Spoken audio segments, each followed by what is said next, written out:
talking to a source in Baghdad, and he said, I want you to listen. He just put the phone, and I couldn't hear one sound of any artillery, no gunshots. And he said it was so unusually quiet that people are even suspicious of how quiet it is. Most of the streets, there are no Iraqi security forces, very few of them.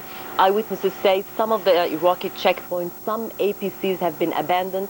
We also are hearing reports that in Saddam City, this is a poor neighborhood in Baghdad of about 2 million people, mostly Shiites, Iraqis, who for years have been very anti-Iraqi regime and have very strong opposition to the regime there. We're hearing reports that there are hundreds of them on the streets cheering the fall of the Iraqi regime, as they had put it, and welcoming the arrival of the U.S.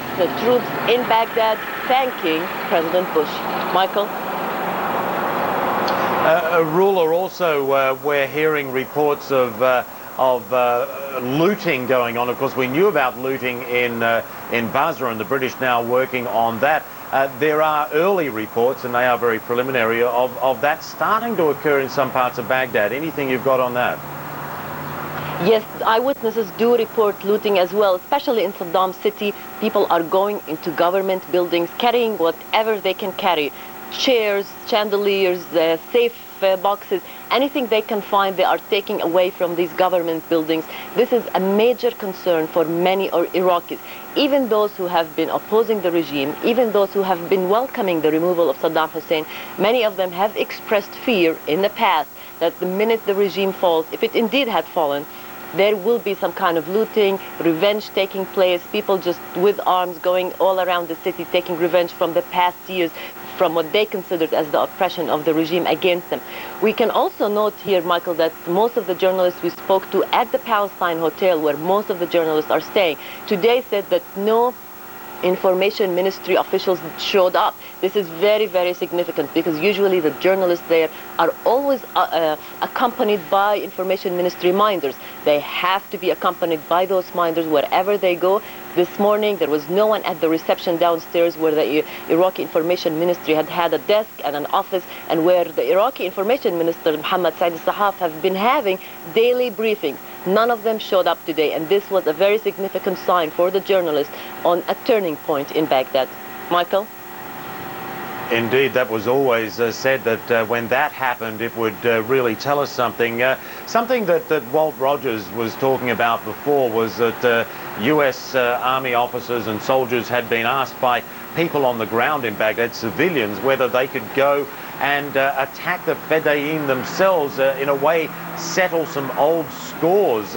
Is that something that's likely to happen as the Fedayeen becomes weaker and weaker and fades away? That is something that will probably, it is very likely that it will happen. However, we are also hearing reports that even Fedayeen Saddam, those troops, about 28,000 of them, according to the estimates, are still in Baghdad. Those troops are giving up their uniforms, the black uniform that people are used to see them in, and they are back in their civilian clothes. So it will be harder to attack them as Fedayeen Saddam. However, in different neighborhoods in Baghdad, people do know each other. They know who was part of the ruling Ba'ath Party, who was the supporter of the regime, and who suffered from the regime. And there is major concern among the residents from such acts of settling scores. We do know that in the past few weeks, even in the past few months, many residents in Iraq have gone and buy guns for themselves, both weapons, and most of these weapons, they said, are going to be used just to defend themselves in case this kind of chaos erupts. Michael? All right, as always, good information there. Thanks, Ruler Amin, reporting to us from the border. A couple of things that Ruler raised there, some looting going on in Baghdad as it did in Basra, and also making that very significant point that the minders, the ubiquitous minders, those who shadow journalists' every move in Baghdad, apparently not showing up for work today. Let's go to Coalition Central Command headquarters in Doha, Qatar now. Our Tom Mintier is there. He joins us live. Tom, certainly, as with every time we speak, developments. Most certainly developments. The Minders have been gone from Basra for some time. British troops taking and moving in there, establishing control. A situation that we have seen the pictures of in the last 24 to 48 hours. Civil unrest, if you will, of looting, of taking the opportunity to take. Joining us now, Group Captain Al Lockwood, to discuss the situation in Basra. This was something you expected to happen. Yes, it is. It's something we've seen throughout the world, and particularly in operations we've been concerned with. A natural letting off of steam of a civilian population that has had a brutal dictatorship taken away, and there's a natural jubilation and a bit of score settling to be done. And we find that the people in Basra are going out into the Ba'ath Party headquarters. The symbols of power that are around the city of Basra are taking what they believe justifiably as theirs. We see cars, trucks, buses, tractors loaded with rice and sugar and flour, people going into the stores where they couldn't get things before, and now taking them. Yes, very much. I mean, the Ba'ath Party used to exercise control over 60% of the population of Basra by the use of food and water. They've now obviously decided to support themselves. But we are obviously aware, as British troops there, that we have an obligation under international law to protect civil property and the civilians themselves. Was this planned for, the bringing law and order to Basra after you move in and liberate it? Well, you actually have an obligation, as I said, under international law, as an occupying, much as I hate to use the word, occupying power, to restore law and order. And we'll be working very hard with the local community, those local leaders in Basra that are now identifying themselves to us, to restore law and order, to restore the instruments of a city, such that the Iraqi people there can govern themselves. I know you probably haven't had an opportunity to see the pictures, but Bill Neely did a story that we've been airing on CNN of one torture chamber that they've shown, several layers underground, cells, hooks from the ceiling where people were hung and provided with electric shock and things like that. You have found these type of facilities in Basra. Yes, we have, and I'm sure the longer we're in Iraq, the more we'll uncover. What about the feeling of the people? We see the pictures of them now out on the streets, greeting the troops, being handed humanitarian rations, lining up, queuing up for water. Is it back to an orderly situation? There's still a great deal of uncertainty. Yes, we've won the initial confidence, but what we need to do now is restore orders to the city, involve the local community leaders, involve the local community, give them back their self-respect, give them back the confidence they need to govern themselves. Let's move north for a second to Baghdad, where you haven't seen quiet like it is last night, and I'm sure for those on the ground it's not quiet. They're not seeing the people coming out in the streets in jubilation. There's an uneasy calm, if you will, in Baghdad at this hour. Yes, there is, and it's very interesting. Obviously the situation is developing very rapidly there from the reports we've had. The information minister cancelling his press conference this morning, a key indicator, I would say, and it must be becoming aware, and we will certainly tell the Iraqi people in Baghdad as clearly as we can that it appears this regime's days are very, very short now. They're numbered. The regime is coming to an end. Freedom for the people of Iraq to determine their own future is on their doorsteps. All right, Group Captain Al Lockwood, thank you very much. So an update on the situation in Basra.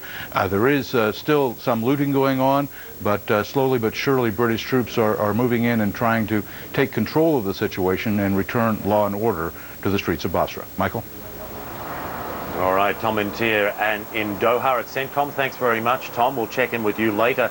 As Tom mentioned, looting in Basra starting to subside as British forces start to play a policing role as well. But looting just beginning in Baghdad. These pictures have just fed into us here at CNN. They show pictures of some of that looting going on, the looting that Rula Amin was filling us in on before. Mainly, she said, government offices and some of the edifices of Saddam Hussein's reign in Baghdad. These are interesting pictures. First time I've seen them too. You can see bookshelves there, a desk, an office chair, some paperwork, all kinds, all manner of things being removed, stripped from offices, a bag of wheat perhaps, and chairs. Iraqis apparently taking what they can. At this stage, we believe it's being limited to government offices and the like, not private businesses That's what we believe at the moment. Of course, it's very early in this sort of situation where people feel that they are able to literally go onto the streets and start tearing down posters of the man who 48 hours ago was said to be still giving the orders in Baghdad. These extraordinary pictures, in fact, we haven't seen this occurring in Baghdad. Quite amazing scenes. No sign of any police on the ground there at all. Hardly surprising. One would not imagine you'd want to be wearing a uniform in Baghdad of any description at the moment until US troops are firmly in command, and so no security force there. We were talking earlier with Walt Rogers about this very situation, about the potential for looting, the potential also for some payback going on, and he said that US troops did have plans once they link up in the center of Baghdad and basically cover most, if not all, of the city, that US troops already had plans to introduce, if you like, a sort of police force situation, a control and security role, as well as a combat role for whatever remnants of Fedayeen or Special Republican Guard may still be holed up somewhere and wanting to carry out guerrilla raids, as it were, or hit and run actions. So very interesting pictures unfolding there, and we'll bring you more of them as they come to hand. And also it's worth repeating too that what Ruler told us earlier, and that is something Nick Robertson had mentioned to me a few days ago. When you see the minders who are always shadowing journalists at the Palestine Hotel, and had been shadowing Nick and Ruler and also our other reporters there, Reem Brahimi. Once they don't show up for work, that, Nick said, is a real turning point. Well, they did not show up for work today. No evidence of any Ministry of Information minders at the Palestine Hotel. Certainly significant. For now, let's go to Fionnuala, standing by in London. Well, Michael, the backdrop to those pictures we've just seen in Baghdad is the fate of President Saddam Hussein of Iraq. And US officials say the question of whether he survived an attack on Tuesday, as well as previous airstrikes targeting him, remains open. David Ensor has more. The intelligence that led to the strike came from an eyewitness who said he thought he saw Saddam Hussein, possibly one or more of his two sons, and other senior officials go into the building. The bombs hit just 45 minutes after U.S. intelligence gave military commanders that information. U.S. officials say they still do not know whether they killed the Iraqi leader. You know, I don't know whether he survived. The only thing I know is he's losing power. Officials say it may be some time before the U.S. can be sure whether Saddam Hussein is alive. They are tracking Iraqi communications to see whether anyone refers to his status. Meantime, U.S. officials say efforts to track down Saddam Hussein will continue. It's a very hard target. Saddam is paranoid. He is very good about his security. And my guess is that U.S. forces are trying to take advantage of every possible lead out there. The Iraqi regime has an extensive network of deep underground hardened bunkers under Baghdad. Some of them were built in the 80s under contract by Swiss, German, and Yugoslav engineers, others more recently by Iraqis. U.S. officials say they are not sure whether the buildings that were hit have bunkers under them. However, if it turns out there is a bunker beneath the site, experts say while the 2,000-pound bunker buster bombs are highly effective, the target information must be very precise. One expert said that if the bunker buster bomb misses the room where the targeted individuals are by about 15 feet, then a 1-foot thick reinforced concrete wall is all that's needed to protect them from anything worse than perhaps some damage to their hearing. David Ensor, CNN, Washington. The US and Britain launched the war on Iraq not only to topple President Saddam Hussein, but to also rid the country of weapons of mass destruction.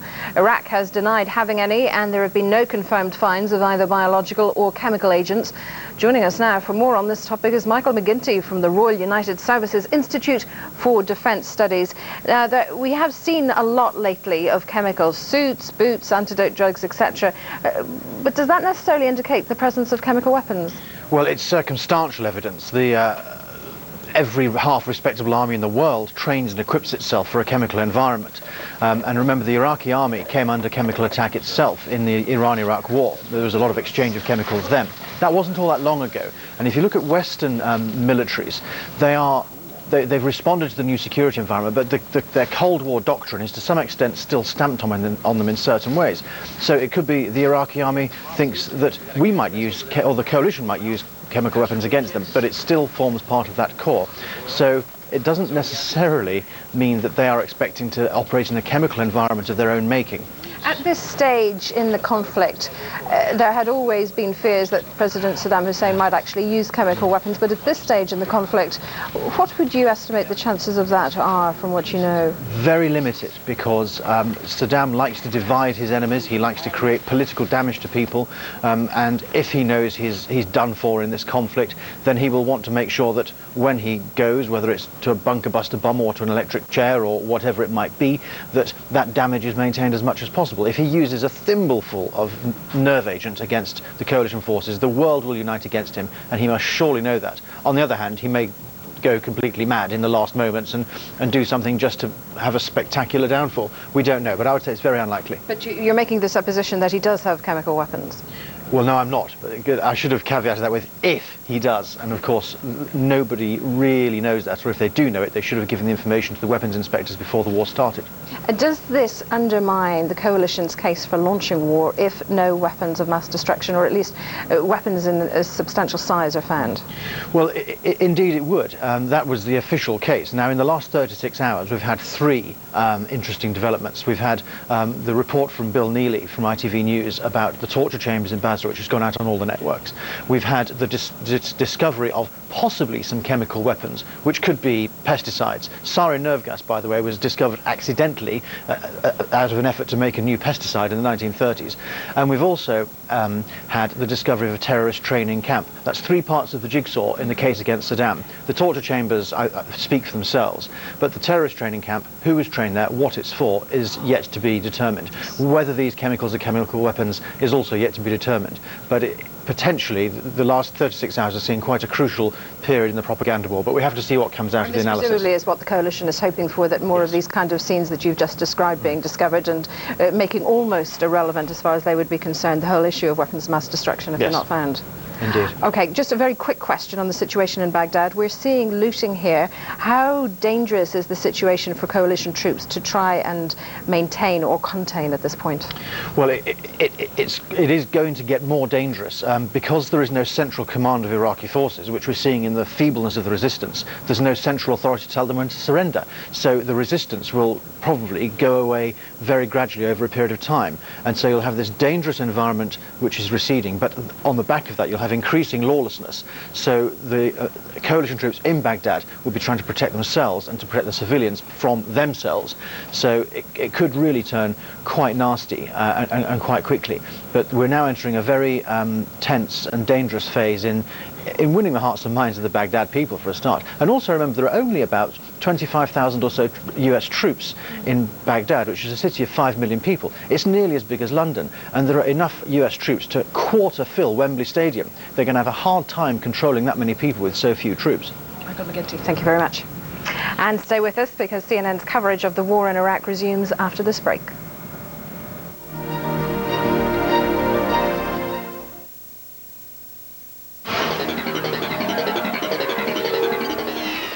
If you were born between 1918 and 1963, call 1-800-306-5400 now to find out more about the Silver Care Plan. The average funeral now costs over $6,000. But did you know your survivors may only be able to receive government death benefits up to $300 if they qualify, leaving your loved ones to pay the balance? You must be age 40 to 85 to qualify. No physical examination is necessary, and coverage starts as soon as you're accepted. The Silver Care Plan is a way for you to help protect your loved ones at a time they'll need it most. To get free information about the Silver Care Plan and its benefits, call 1-800-306-5400. You have no obligation, so call now.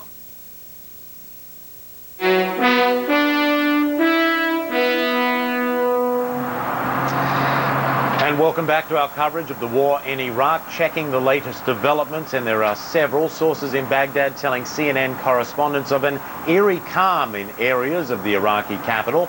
They also say there is no evidence of Iraqi army or irregular troops. And correspondent Rula Amin gave us this report just minutes ago from the border with Jordan, where she is monitoring the situation. Hearing reports that in Saddam City, this is a poor neighborhood in Baghdad of about 2 million people, mostly Shiites, Iraqis, who for years have been very anti-Iraqi regime and have very strong opposition to the regime there. We're hearing reports. You're really quiet. This, as US commanders say, they are no longer seeing any organized Iraqi resistance, and a senior US Army officer says that the US is preparing to double its troop presence in the capital. Meanwhile, the foreign ministers of France and Great Britain have concluded meetings in Paris on the shape of post-war Iraq. At a news conference held a short time ago, both men stressing the importance of a strong United Nations role in the rebuilding process. Not much detail on what that role would be, however. British Foreign Secretary Jack Straw acknowledged the necessity of a US and British troop presence for the immediate future. Okay, turning now to the northern front, where Peshmerga forces have taken more land. We go now to our Brent Sadler. He's near Kala in northern Iraq. Brent, what can you bring us from there? Thanks, Michael. We have developments in this southeastern sector of the northern front. This is the closest, actually, you can get to Baghdad. It's about 90, 100 miles away from this location. Now, the Peshmerga Iraqi forces on the ground have just taken occupation of this area around me. It's been the subject of intense U.S. bombing over the past several days. U.S. bombing softening up Iraqi positions, targeting weapons, and moving hard to try and dislodge the Iraqis from this location. So if we just take a look behind me, you'll see here one of the command posts here, which the Peshmerga are now stripping. They're scavenging for ammunition, for paperwork, and for all sorts of paraphernalia that's been left around in a hurry. There's a large number of weapons, mortars, rocket-propelled grenades, that kind of light weaponry, nothing particularly heavy here, although we have found a number of gas masks which the Peshmerga have collected and taken away. Now, what makes this particularly interesting, this operation, and this is the build-up of operation, is if we swing round to the left here, this road, if you go down the end of that road, that's still in the occupation of the Iraqi army. But on the left here, you have Peshmerga, and behind them, if we can just get them to move out of the way, you actually have a contingent of U.S. Special Forces on the ground there. Now, I've just been watching those Special Force members of that unit collecting paperwork, documents that they've taken away from some of the bunkers and command positions here, presumably, possibly for any reference to chemical weapons. As I say, we've seen many masks in this area. And really what's happening now, if I can explain the situation, the Special Forces working in close coordination and cooperation with the Peshmerga, they really are now assessing the situation beyond this line. This area not so very long ago was still being targeted by light Iraqi mortar shells. That's now stopped in this area. That's enabled us to move forward to this location. Beyond this, however, the Iraqis are still in position and still capable, it's thought, of putting fire towards the direction of the Peshmerga. What we expect to happen in the ensuing hours today is that aircraft, U.S. Air Force controllers on the ground, and I've seen this at first hand myself over the past few days, forward air controllers will come forward and then try and make contact with circling aircraft overhead, B-52 bombers, F-15E Strike Eagles coming from aircraft carriers in the eastern Mediterranean.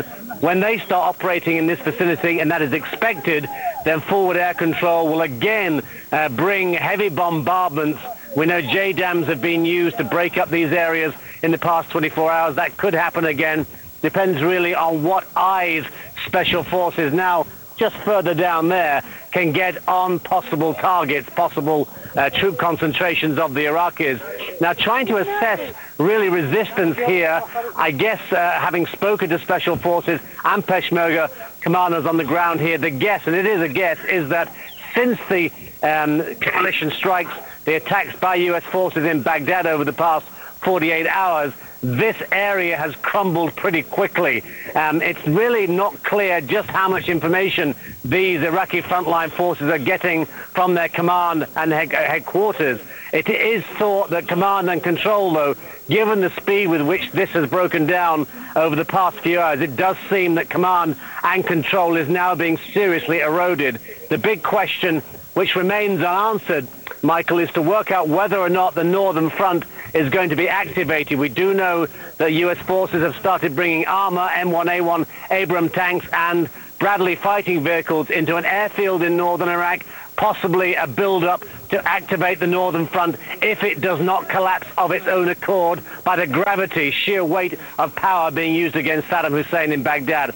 The hope is that it will naturally collapse without there having to be the use of ground forces, but continuing airstrikes against Northern Front positions. If that doesn't happen, we may see the Northern Front, obviously several weeks of slow movement here and there across the front area. Back to you. Brent, so a very thorough report there on that front line for us in the north. I'm curious whether you have any information on what's happening with Mosul and Kirkuk, as we have seen pictures today of Baghdad. We wouldn't want to be too presumptuous about this, but all but having fallen.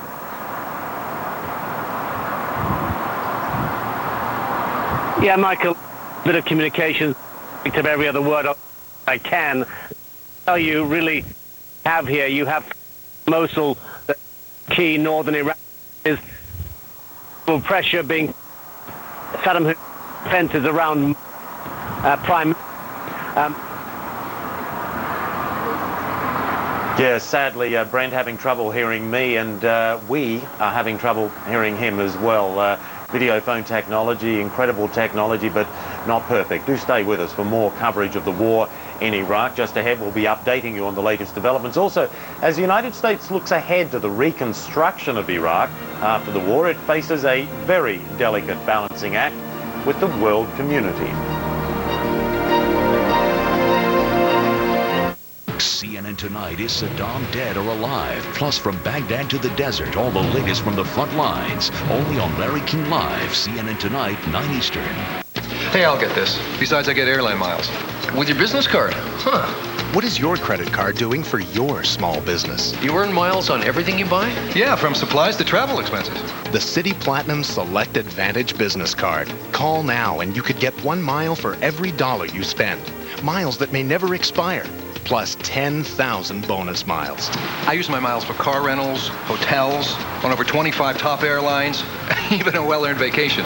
Plus, get benefits like account summaries, business discounts, online fraud protection, and more. Call now to request your card. I'd like the Citi Advantage Business Card and 10,000 bonus miles. And soon, your miles could take you almost anywhere. Oh, Paris is great. And flying free? Makes it even better. Smart business decision. The Citi Advantage Business Card. Call now to request your card and 10,000 bonus miles. CNN, the most trusted name in news.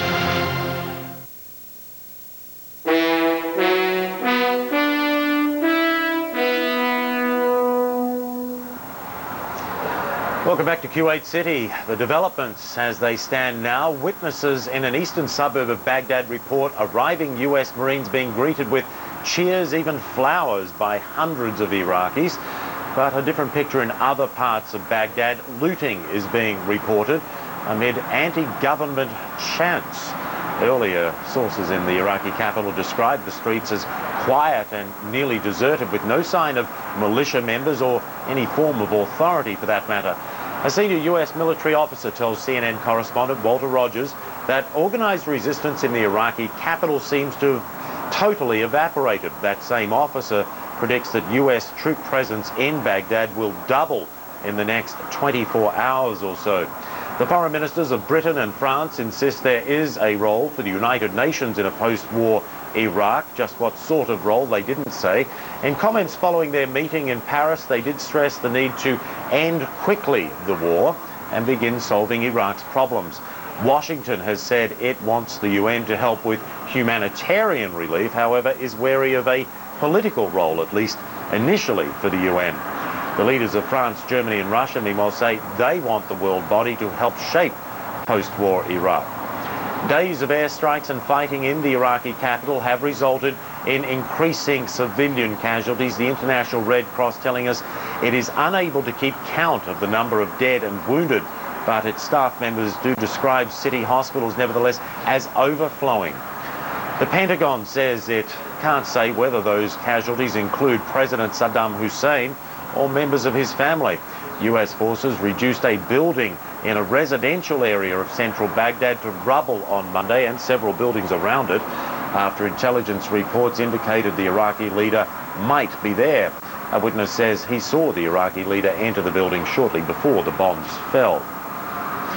Okay, let's return now to Ruwaysha Jordan and Ruler Amin. She's got more on the situation in Baghdad. Flowers and welcomes for US Marines, and also a fair bit of looting going on, Ruler. Yes, Michael. Relatively, the streets of Baghdad are quiet. No fierce fighting as we have witnessed yesterday. Very, very few Iraqi security forces are on the streets. Eyewitnesses say they have been seeing checkpoints abandoned, APC abandoned, and they are telling us that even at the Palestine Hotel, where most Western journalists are staying, Iraqi Information Ministry officials didn't show up this morning. This is a very significant sign that it seems the regime had decided that it's over, because those officials have been keeping a close eye on the journalists, making sure that wherever the journalists go, they are escorted by a minder, an official from the ministry. Today, they didn't even show up. Journalists felt free. They went all over town. They went to Saddam City.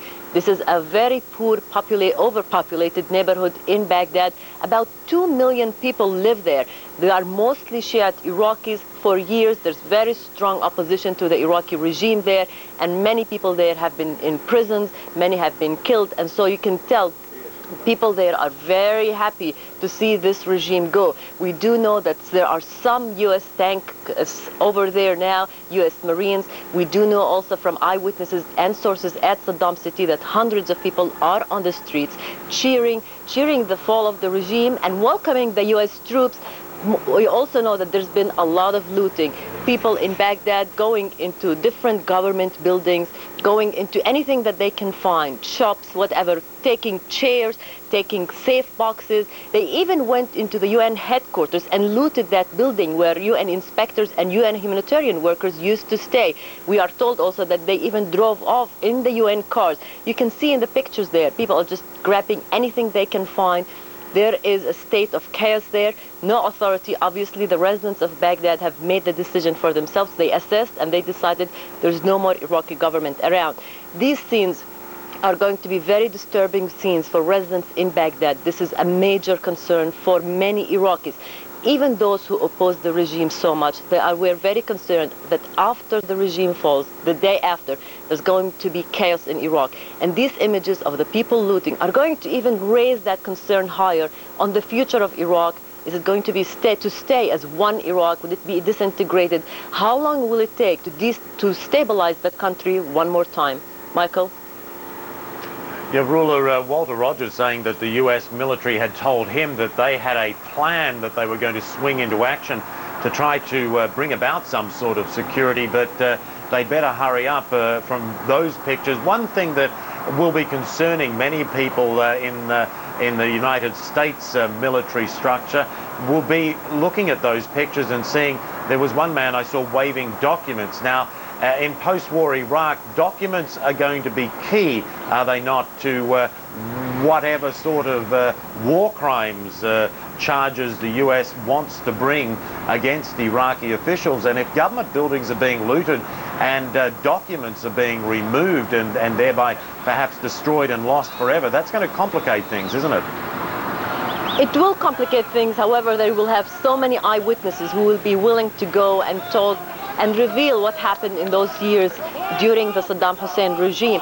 But this looting, for many people, will be just is the beginning of even a more scary part, which is settling all scores. There are people in Baghdad who are very concerned, and they are afraid that some people from the population who have been suffering under the regime for so long will now take the chance in order to settle all scores, whether it's with ruling Ba'ath Party members, with people who have been benefiting from the regime, from the rich, whatever it is, but there is concern there. We do know that in the past few months, many Iraqis decided to go and buy guns for themselves. They're trying to protect themselves against such incidents, settling all scores. This is a major concern, not only for Iraqis, even for the Arab countries around Iraq. They are concerned, and they were expressing these concerns about the day after.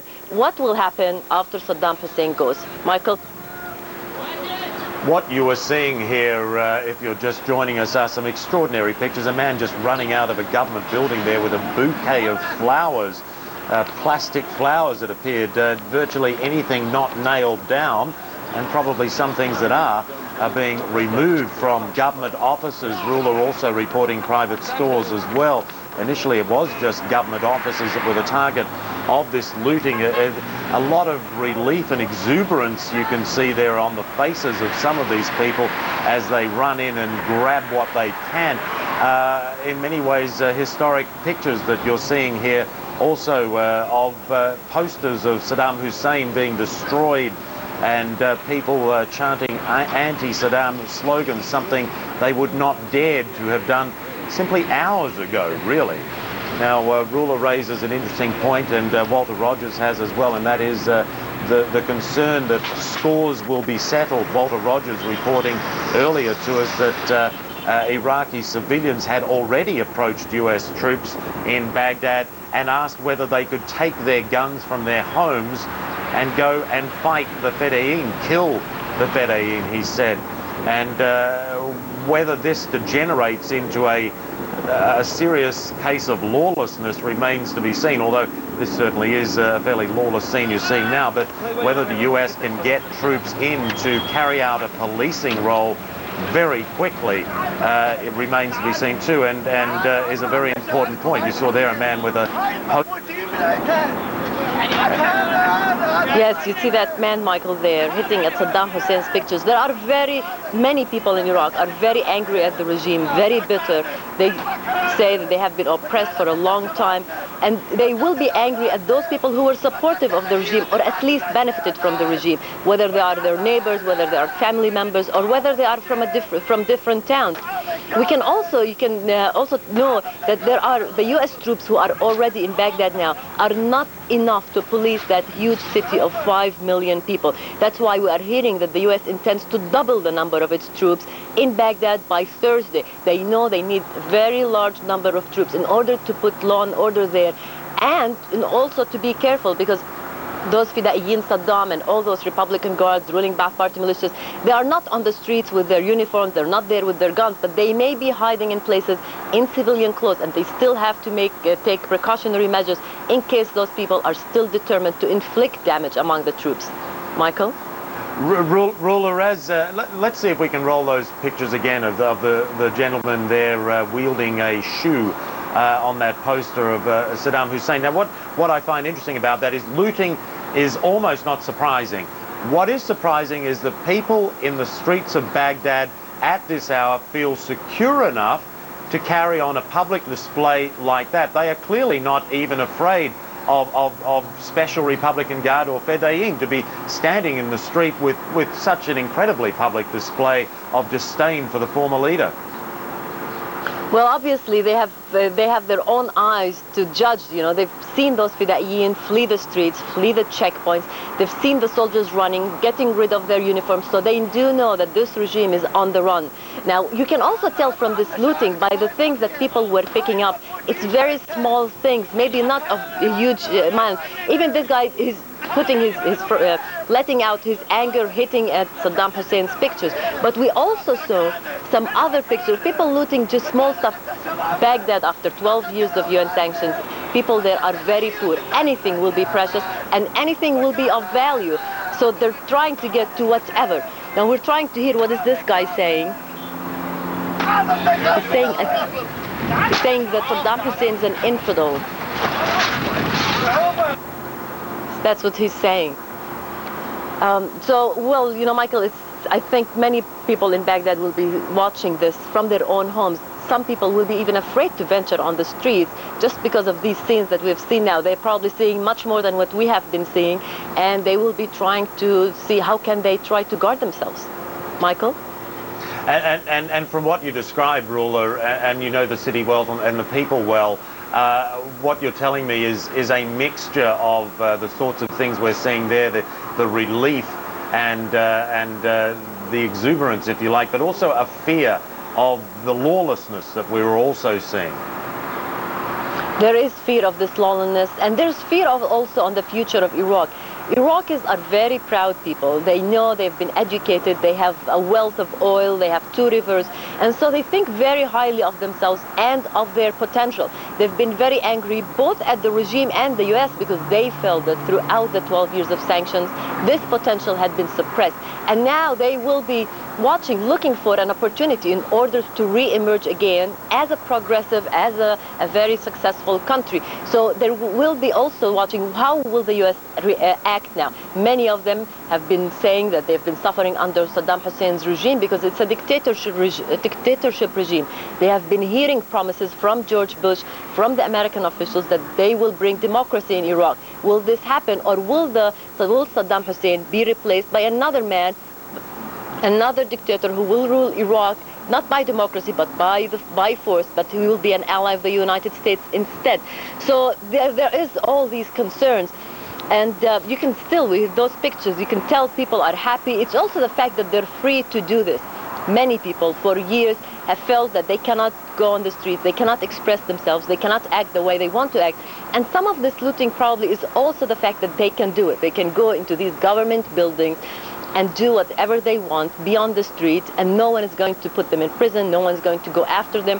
So it's probably that it's both. It's trying to get as many valuable things as possible and the feeling that they can do it, that the regime is no longer there. Michael? Yeah, Ruler, as always, thanks for your reporting, your analysis, your insight into this region that you know so well. We're going to take a short break now as this still unfolds in Baghdad. It is still too early to say that the fighting is over in Baghdad, far from it. But certainly some amazing scenes there on the streets of the Iraqi capital. When we come back, we'll update you on all the latest developments, and we'll also check the business headlines from London.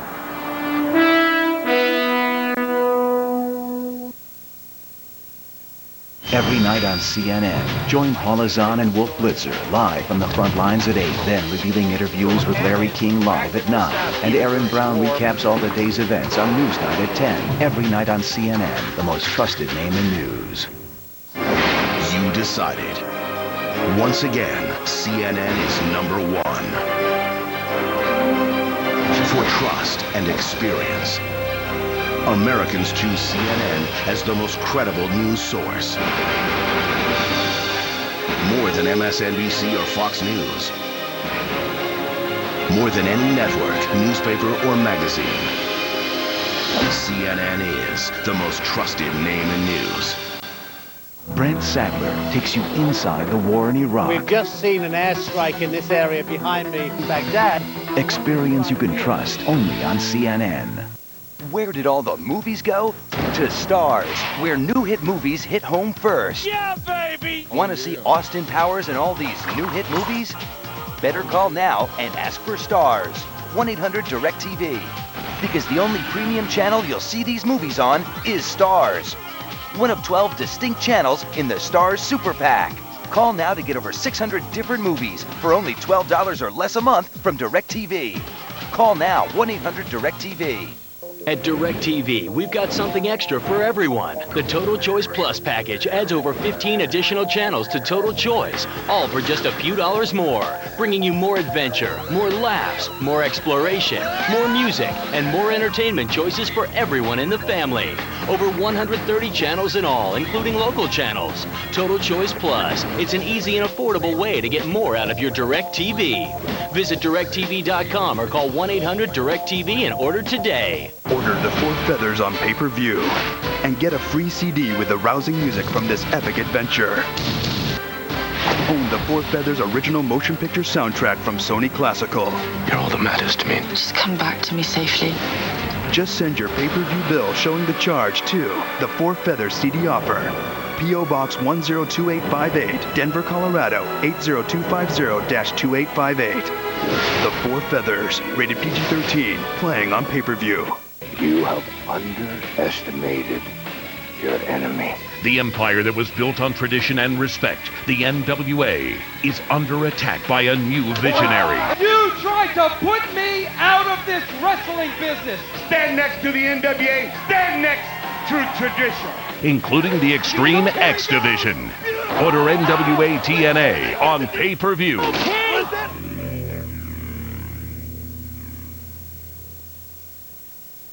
Washington has said it does want the UN to help with humanitarian relief, but is wary of a political role for it.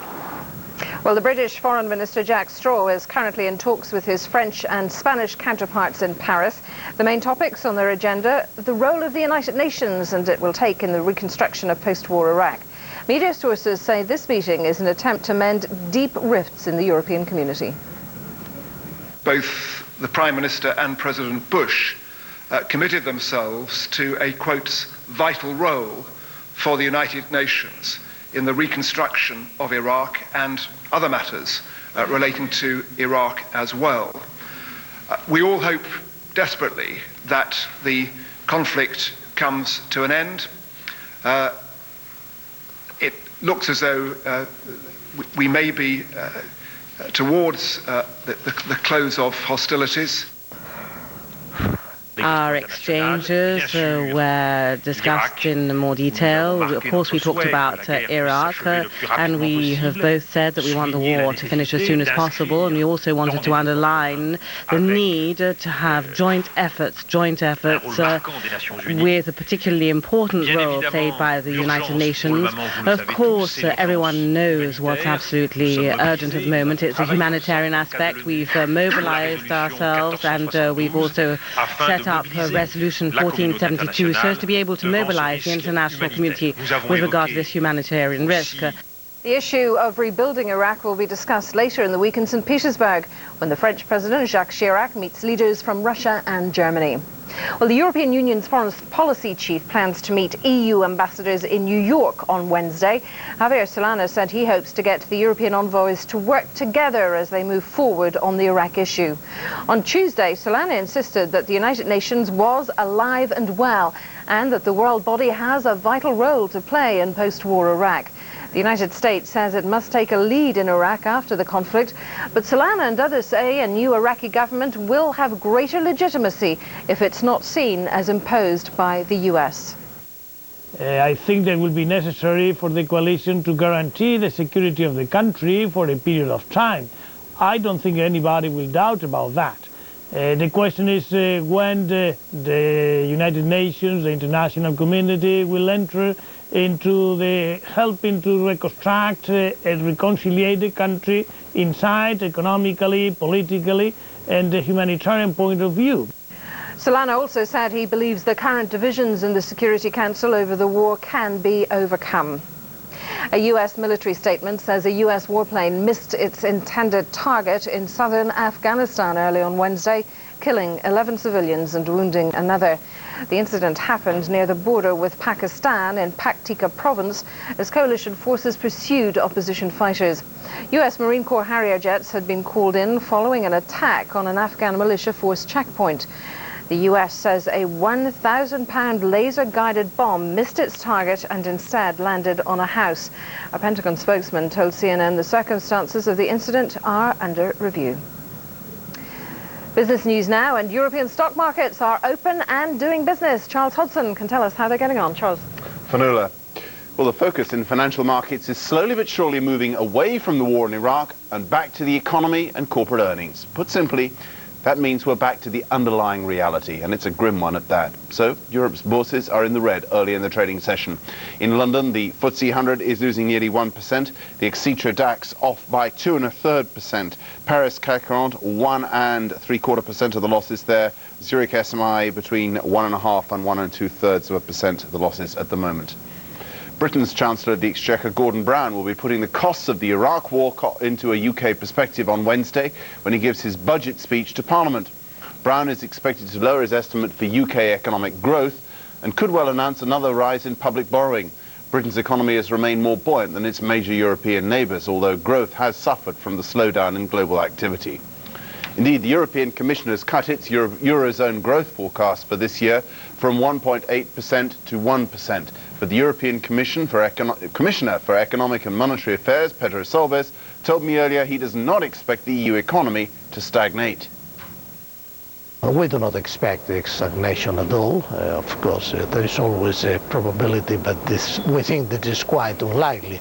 According with our figures, the rate of growth in Europe to be around 1%. And if we do not consider the German situation, which is a crucial part of the euro area, of course, the average of all the other countries together are relatively closer to the United States rate of growth. So we are not expecting stagnation at all. That's a look at the financial world. Back to you, Fanula. Thanks indeed. Now let's take you back to those pictures that have been coming to us from Baghdad, the Iraqi capital, apparently witnessing unprecedented scenes as far as the coalition forces are concerned. There you see pictures of looting taking place by Iraqis. According to at least one news agency, Reuters, Iraqis have been looting major sites in Baghdad, including the UN headquarters and the Canal hotels, taking everything that they can find, anything that is either office related or food related. And according to eyewitnesses there are no sign of police or government authorities on the streets. And indeed, we're reliably informed that the Iraqi government minders, who usually accompany journalists in Baghdad, didn't show up for work today. So these scenes coming to us from Baghdad recently, where there are apparently little signs of fighting on the streets, except occasionally by the odd paramilitary. But Iraqis there on the streets, clearly no sign of any Republican Guard or any kind of Iraqi authority restraining these people as they loot particular buildings. We're also hearing from the Reuters news agency that crowds there are welcoming US Marines as they arrive in the city. According to Reuters, jubilant scenes. Iraqis asking now, who is in charge? Who's running their country after US forces continue their sweep through northeastern Baghdad this morning, apparently relatively unchallenged. You're looking there at scenes from Baghdad as Iraqis loot various authority buildings, hotel buildings, as Americans continue their sweep through the city.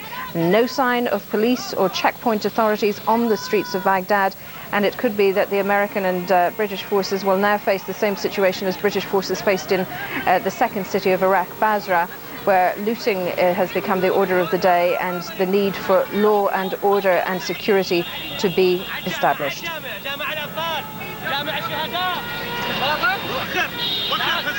Well, before...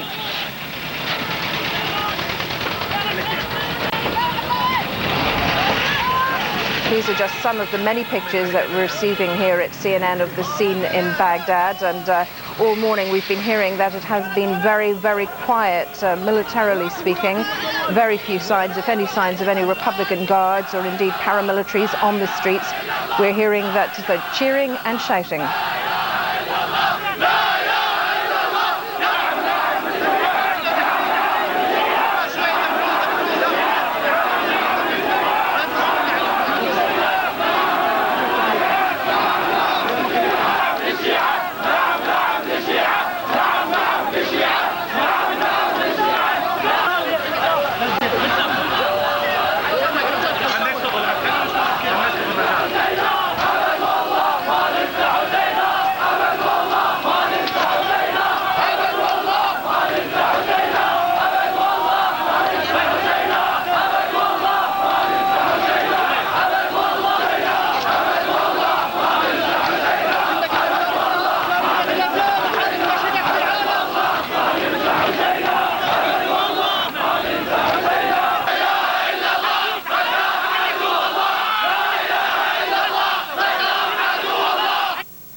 These are the scenes coming to us from Baghdad this morning. They're jubilant scenes, it would appear, from some Iraqis. A lot of looting taking place there as well, and we're told that it's extremely quiet there, militarily speaking, this morning.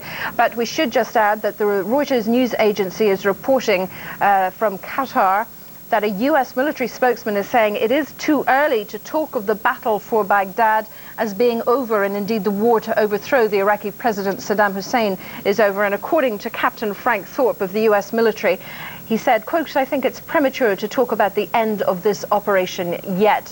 Despite those scenes that we're seeing on some of the streets of Baghdad, it is, of course, a very large city, comparable in size, people say, to London or perhaps the U.S. city of Chicago, and home to more than 4 million Iraqis. The whereabouts of the Iraqi president, Saddam Hussein, unknown at this time, at least to the general public, but Iraqis clearly feeling secure and safe enough to go out onto the streets, not only to loot whatever hotels and building offices they can find, but also to cheer the arrival of American troops. We'll have more news on our continuing coverage of the war in Iraq after this break. Stay with us. The power of trust. America's most credible news source, year after year. The power of pictures. Images live the instant the story happens. The power of reporting. More bureaus than 8 years ago, we were looking for animals to raise on our farm, and we found alpacas. We learned that they were gentle, inquisitive, easy to take care of, and amazingly lovable animals. Best of all, it provided us with a lifestyle where we could be together and spend our days with an animal that is truly, truly remarkable. To locate an alpaca farm near you, go to alpacainfo.com or call 1-800-213-9522. CNN, the most trusted name in news.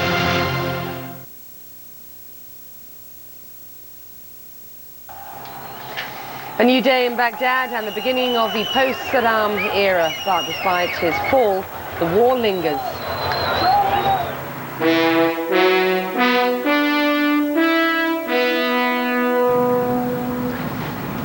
Hello and welcome. This is CNN's continuing coverage of the war in Iraq. I'm Becky Anderson reporting from Kuwait City. I'm Fionnuala Sweeney in London with world reaction to the events in Iraq. Thanks, Fionnuala. The latest developments in Baghdad. Another day, another statue.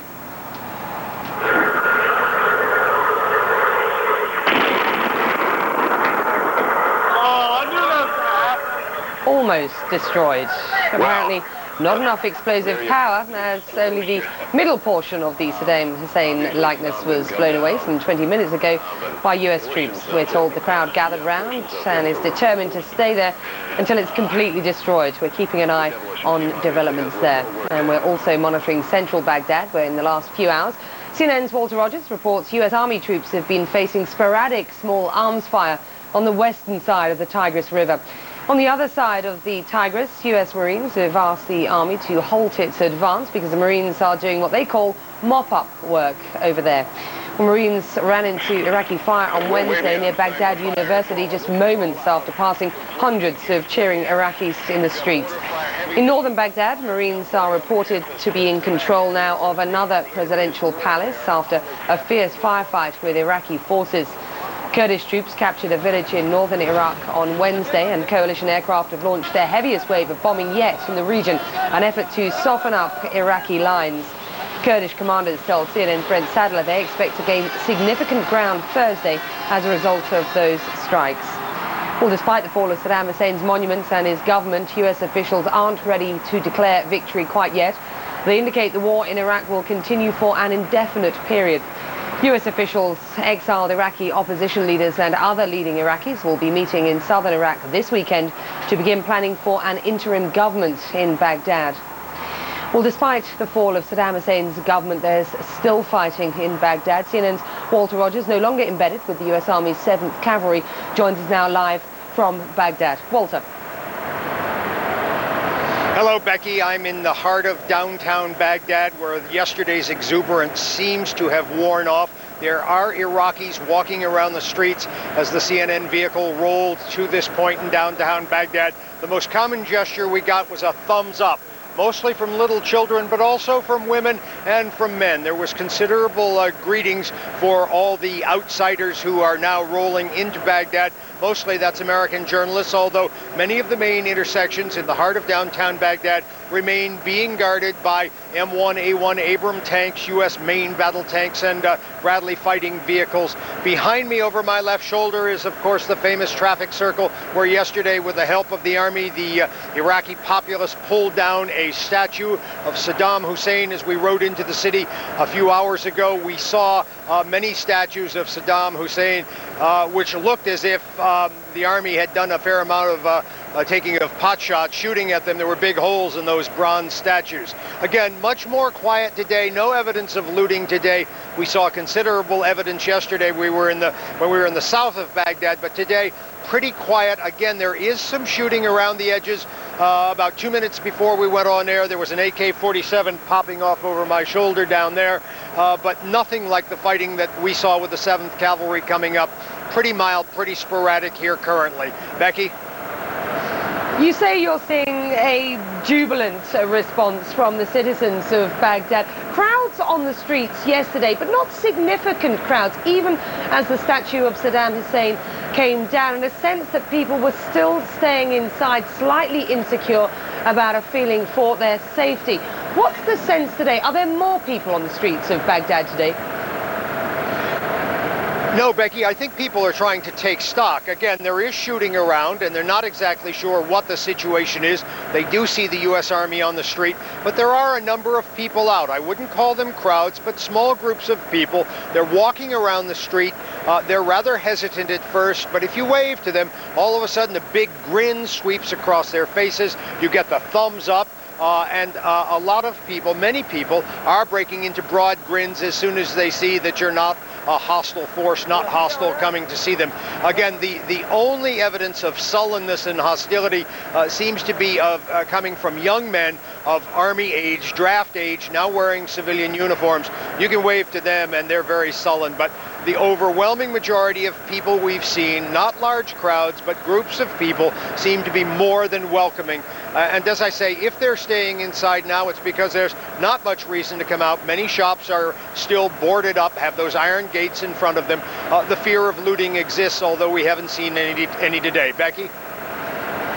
As we continue to talk, Waltz, I wonder if you can just get your cameraman to pan around so we can get a sense of what's around you. Of course, an enormous humanitarian effort now underway in Baghdad and in other cities around the country, and the International Red Cross certainly suggesting that their job is nigh on impossible at present. So they've got problems with getting ambulances to situations that they have injured and dying people in. Give us some sense of what happens next so far as the forces are concerned, and indeed so far as those trying to carry out this humanitarian aid effort are concerned. Well, the first thing for a humanitarian aid effort to succeed is the Iraqis, the Fedayeen, and the remnants of the Republican Guard have to stop shooting. It is risky to cross the bridges of the Tigris. I wonder if my cameraman, Charles Miller, will just pan off a little in that direction to give you a feeling for where we are. This is a traffic circle in downtown Baghdad. Again, if there is an overwhelming humanitarian need, there is no evidence that we have seen. Again, people are staying inside principally because the shops are closed. And the shops are closed because, again, there is some sporadic shooting around the city. Not anything resembling a major firefight, nothing like what we've seen here. But there are young kids on the street, and there are women on the street, just nowhere to buy groceries at this point.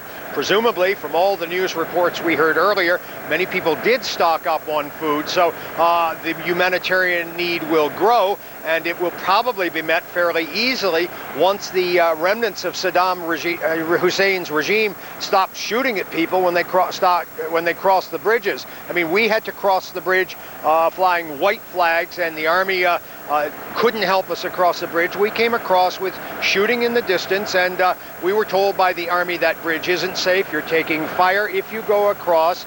They're firing RPGs. That turned out not to be the case, but again, it simply isn't safe safe because the pockets of Saddam Hussein's regime are holding out, and they are shooting. And as long as they're shooting their bullets and small projectiles in the air. So that, if anything, is what will perpetuate the humanitarian crisis you cite. Although we can't see any evidence of a crisis, we see a lot of people just hanging around. Becky? On a personal front, Sir Walter, before we move on, give us some sense of what you've been through in the past 3 to 4 weeks. You've been embedded with the 3rd and 7th, of course. You're now no longer embedded, and you've made your own way into the city of Baghdad. A sense of what you've been through and the logistics of how you work going forward. Well, we're going to stay here now. This is where we were assigned to come. The Palestine Hotel, which came under fire a few days ago by U.S. tanks, is right over in that direction by my cameraman's shoulder. There's a large M1A1 Abrams tank there. Perhaps Charlie can point the camera in that direction. As for what I've been through, for a reporter, it's just been an utterly phenomenal story. It was we moved all the way from the Kuwaiti border for 2.5 weeks or more under fire almost continuously. We lived in sleeping bags in the dirt on the ground. We ate with the Army, but the U.S. Army treated us with extraordinary hospitality.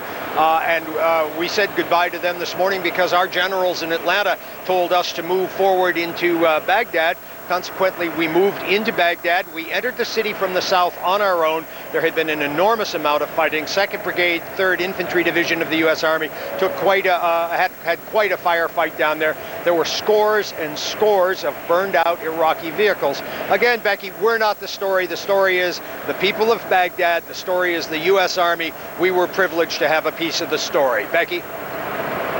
Absolutely. Walter Rogers, they're no longer embedded with the Army in the center of Baghdad. Well, meantime, U.S. forces and Iraqi opponents of Saddam Hussein are wiping out his images around the capital. CNN's Martin Savage is embedded with the U.S. 1st Battalion, 7th Marines, and has more from Baghdad. Saddam here at this particular perch over a bridge that crosses the Tigris River is now in great jeopardy. The statue has obviously stood for some time. It shows Saddam Hussein dressed in military attire with his right arm raised in the air. What they wanted to do initially was they had a large Marine tank pull up and attach a chain or a tow line to it and try to topple it. Apparently they couldn't budge it at all.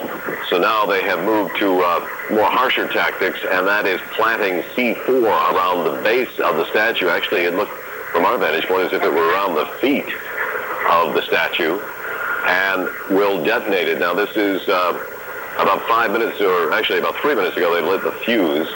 We are told it is a 5-minute fuse. This is not somebody pushing a button and boom, it goes. This is actually lighting a fuse with det cord, so it may not be exact science here as we wait and watch. A large crowd has gathered. This is a roundabout in the center of the city, so it's a high traffic area. That's one of the reasons why the Marines had to move ahead and get rid of this statue if they succeed, was because they said that there was such a large crowd that wanted it down, they would not disperse until the statue was removed. So in order to try to quell some of the crowd, the Marines went ahead and have planted the demolition works here. So there are vehicles that are stopped on the causeway or the bridge that crosses the river. There are vehicles stopped at all of the 4 major intersections coming into this roundabout. And there is a large crowd of people that have now gotten out of their vehicles or standing on sidewalks or street corners and are simply waiting, as we are, for this to be ignited, Becky. I think we have maybe about a minute or so left to go.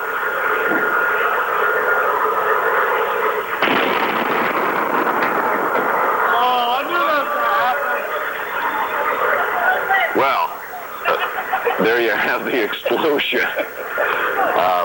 Obviously, Saddam didn't come down, but portions of him were removed. The demolition team obviously has a little more work ahead of it. It appears almost as if someone knew this might happen, and they wanted to make sure that any sort of statue would have a difficult time being removed. As we said, they've already tried removing it with a tank. Now they've hit it with C4 explosives, and it remains, perhaps not intact, but it remains. So I guess they'll have to come up with plan C, and we're not exactly sure what that is. Well, the Iraqi ambassador to the United Nations has acknowledged his country's government is crumbling and has expressed his hopes for peace. He told reporters on Wednesday that, quote, the game is over. He also said he's had no contact with Baghdad. Over. My hope now is peace for everybody. Okay, let's just wait. This is what